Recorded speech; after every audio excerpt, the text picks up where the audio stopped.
Good morning সবাইকে। সবাই কেমন আছো? খুব ভালো আছো? আমি মা কালীর দয়ায় খুব ভালো আছি। আর এখন থেকেই ব্লগটা স্টার্ট করছি।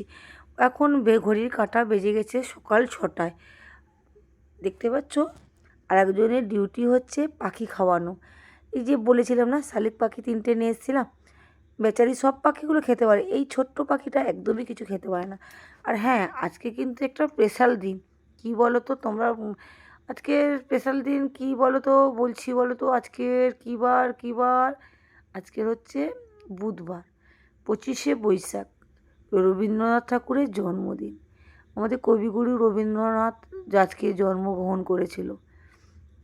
এই দেখো, আমি দোয়েলকে নিয়ে স্কুলে বেরোবো। আর স্কুলে না এমনই নিয়ম যে স্কুলে তোমাকে টাইমেই যেতে হবে। কেন বলো তো?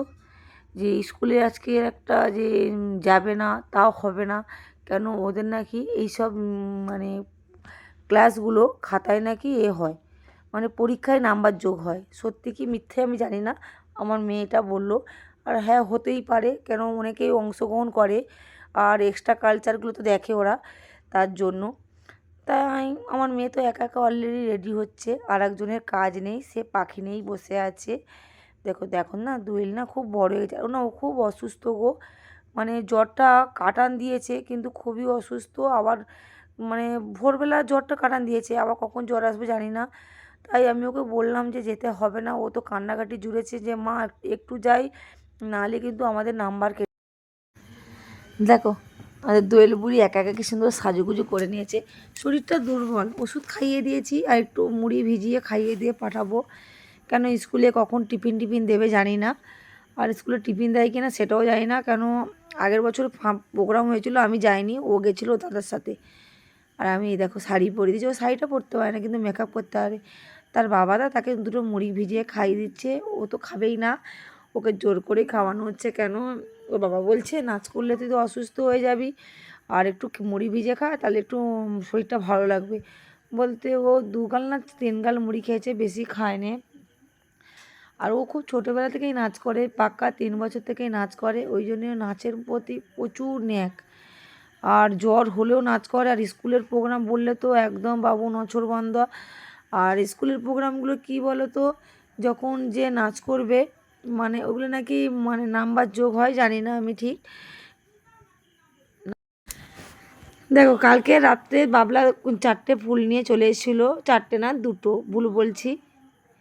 দেখো ফুলগুলোকে কী সুন্দর করে বেঁধে দিচ্ছি। আর মাথাটাকে আগে বিথি লাগিয়ে দিয়েছিলাম, যাতে একটু চুলটা একটু বেশি বেশি লাগে আর দেখতে সুন্দর লাগে। দোয়েল বুড়ি সাজুগুজু করতে পারে, কিন্তু চুলটা বাঁধতে পারে না। আর আমরা তো জানো ডোনার দিয়ে যেমন মানে যাও করেই মাথা বাঁধা যায়।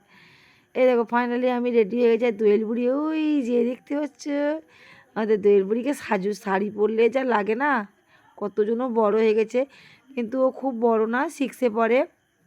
আর রেজাল্ট খুব ভালো করেছে। আর এই যে সাজুগুজু করেছে, শরীরটা খুব খারাপ, জানি না আবার জ্বর কখন আসবে। একদম অসুস্থ বললেই চলে। ওষুধ খাইয়ে ওআরএস জল খাইয়ে নিয়ে যাচ্ছি। আরে আমি না বলছি, ও শুনছেই না। বলছে মা একটু যাই, আর রবীন্দ্রসঙ্গীত তো দাঁড়িয়ে দাঁড়িয়ে করবো। এই যে বাবুকে নিয়ে একদম হসপিটালের পাশ থেকে রাস্তা দিয়ে রওনা দিয়েছি। অনেক দিন না এই পাশে আসা হয় না। আগে বাপের বাড়ি আসতাম, তখন তবু একটু আসতাম, এখন আর আসাই পড়ে না। আমি না এই শাড়িটা নতুন কিনেছি, তোমাদের না আগে দেখানো হয়নি। ব্লাউজ কাটাতে গিয়ে অমৃতা ফ্যাশনে পছন্দ হয়ে গেছে আর নিয়ে নিয়েছি। এই স্কুলটার কাছে আসলে না ছোটোবেলার স্মৃতিগুলো মনে পড়ে। আমিও স্কুলটাই পড়তাম। সত্যিকারে ছোটোবেলার জীবনটা সত্যিকারে কি সবারই ভালো হয়? বিয়ের পরে যতই হোক একটা যেন, মানে কীরকম যেন, যতই সুখ হোক, ছোটোবেলার লাইফটা খাও না খাও, বাপের বাড়িটা বেস্ট ছিল। মনের মতন যা ইচ্ছা হতো করতাম, খুবই ভালো লাগতো। এই দেখো, এই যে ওই পাশটায় ছিল 9 আর 10। আর এই দেখো একদম 4তলার উপরে স্যাররা এখন এখানে কবিগুরু রবীন্দ্রনাথকে নিয়ে কিছু বক্তব্য দিচ্ছে, আমরা জাস্ট বসে শুনছি। আমি স্কুলে এসেছি না, মনে হচ্ছে ছোটোবেলার কথা। আমরা যখন পড়তাম সেই স্যারগুলো কিন্তু একজনও নেই, সব রিটায়ার হয়ে গেছে। কিন্তু দেখো 5 থেকে 10 পর্যন্ত কী করে এই 5টা 6টা বছর এইখানে পড়ে গেছি। 11 12 ছিল, তখন আর পড়া হয়নি। আমার মাধ্যমিক দিয়েছিলাম আর বিয়ে হয়ে গেছিলো। তখন ভাবলেই অবাক হয়, বলো 18 বছরে মেয়েদের বিয়ে দিয়ে দিত। আর এখন কিন্তু 25 26 30 বছর কোনো ব্যাপার না। অভাবের সংসারে যদি তোমার মেয়ে দুটো থাকে, কখনও কিন্তু বড় মেয়েকে রাখে না, আগে বিয়ে দিয়ে দেয়। আমারও দশা হচ্ছিলো সেই। বোন ছিল, মানে মাসির মেয়ে হলেও বোন, নিজের বোন বললেই চলে। মানে ওই জন্যে বাবা কী করলো, 18 মাধ্যমিক দিয়েছি, 2 মাস হয়নি, পরীক্ষার রেজাল্ট বেরোনোর অপেক্ষাও করেনি, বাবা বিয়ে দিয়ে দিল। এই দেখো আমাদের দোয়েল বুড়ি নাচছে। আমাদের দোয়েল বুড়ি কিন্তু সুন্দর নাচে। যারা টিকটক দেখতে চাও অবশ্যই, আর ইনস্টাগ্রামেও আছে, আর ফ্যামিলি বা সুমিতাস ব্লগ চ্যানেলে দেখলেই ওকে দেখতে পাবে, ও খুব সুন্দর নাচে। আর না আমি না আগে না সুমিতাস ব্লগ চ্যানেলে ওর নাচের ভিডিওগুলো দিতাম। আমি জানি না কেন কপিরাইট আসতো, তোমরা অবশ্যই আমাকে একটু কমেন্ট করে বলবে কেন কপিরাইট আসে। গানটা কি কিনতে হয় বা কোত্থেকে নিতে হয় আমি সেটাই জানি না। আমি অনেকবার বলেছিলাম, কেউ কিন্তু আমাকে কিছুই বলেনি। ওই জন্যে আমি ওর নাচগুলো না ছাড়তে পারি না গো। আর ও সত্যি সুন্দর নাচে, তোমরা নাচগুলো দেখলেই বুঝতে পারবে। আর আগের যে কটা নাচ দিয়েছিলাম সব কটাতেই কপিরাইট পড়েছিল। আমি একদিন না সারাদিন ভাত খাইনি, এতটা কষ্ট পেয়েছিলাম আর কান্নাকাটি করেছিলাম। যখন দোকানদারি সারাদিন করার পরে মেয়েকে নিয়ে যখন নাচ করাতে নিয়ে যাই না, যারা সারাদিন ব্যস্ততার মধ্যে থাকো তারা জানো পরিশ্রম কাকে বলে। আমি কিন্তু ও তো তখন সাজতে পারতো না, সব কিছুটাই আমি করতাম।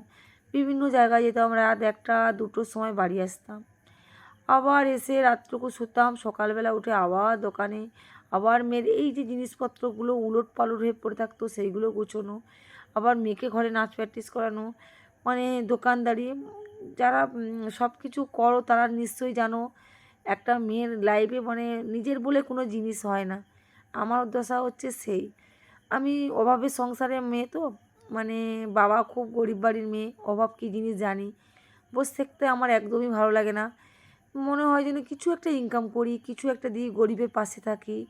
মানে আমার ভগবান যখন দিন দেবে, মানে আমি কবে শুধুই সেই আশায় আছি। মানে এতটাই মানে আমি ভগবানের উপরে নির্ভরশীল বললেই চলে। মানে কিছু একটা যেন করব, মানে বসে থাকতে আমার একদম ভালো লাগে না। যতদিন জীবন আছে ততদিন হাত পা আছে, কিছু না কিছু যেন করব, এটা না ওটা করব, মানে এরকম চিন্তাধারা। আর আমার মানে আমি যে আশা নিয়ে এই জায়গায় নেমেছি, তোমরা অবশ্যই আমার পাশে আছো, আর থাকলে আমি একদিন না একদিন সাকসেস হতে পারবো। অনেক কথা বলে ফেললাম তোমাদের সাথে, মেয়েকে নাচ করেই এই যে বাড়ির পথে রওনা দিয়েছি। আর দেখো টিপটিপানি বৃষ্টি পড়ছে, আর দেখালাম যে মাঠে জল, কালকে রাত্রে প্রচুর বৃষ্টি হয়েছিল। এখন বাড়ির পথে তাড়াতাড়ি করে রওনা দিয়েছি, কেন ছাতা নিয়ে নিই, কিন্তু বৃষ্টির ফোঁটা পড়ছে, তোমাদের দেখাতেই পাচ্ছি না। আর দোয়েল বুড়ির যেহেতু জ্বর, একদমই জল ঘাটানো যাবে না, আর বৃষ্টির ফোঁটাও যেন না পড়ে। ও মানে হঠাৎ মাত্রে সেই জলে খেয়ে ফেলেছিল না পুকুরে সাঁতার কাটতে গিয়ে, ওই থেকেই ওর জ্বরটা এসে গেছে। চলো বাড়ি গিয়ে দেখা করছি। এই যে বাড়ি চলে এসেছি, বাড়ি চলে এসে কালকের কারের লুচি আর চানা মশলা ছিল, নিয়ে বসে পড়েছি, এখন খাই, পরে শরীর যা হয় হবে। দেখো কী হারে বৃষ্টি পড়ছে। আর হ্যাঁ, তোমরা কে কোথা থেকে দেখছো অবশ্যই কমেন্ট করো, আর ভালো লাগলে প্লিজ প্লিজ একটু সাবস্ক্রাইব করবে আর শেয়ার করবে। আর যদি তোমাদের কিছু বলতে ইচ্ছে করে বা আমার সাথে গল্প করতে ইচ্ছে করে অবশ্যই কমেন্ট করো। আমার খুবই ভালো লাগে তোমাদের কমেন্ট পড়ার জন্য, আমি মানে অপেক্ষায় থাকি। আর এই দেখো চান ফান করে এই যে দেখো সিঁড়িতে বসে আছি, বৃষ্টির ফোঁটাটা পড়ছে না, সত্যি খুব ভালো লাগছে, মনে হচ্ছে যে ছুটতে চলে যাই জলে, কিন্তু না যাব না। এখন বাড়ি বাড়ি প্রচুর ঠান্ডায় জ্বর আসছে, আর আমাদের পাখিগুলো কিচির মিচির করছে, শুনতে খুব ভালো লাগছে। যখনই মন খারাপ হয় তখনই আমি এই জায়গাটা বসি। কালকের আবার নতুন নতুন গল্প নিয়ে চলে আসবো। টাটা।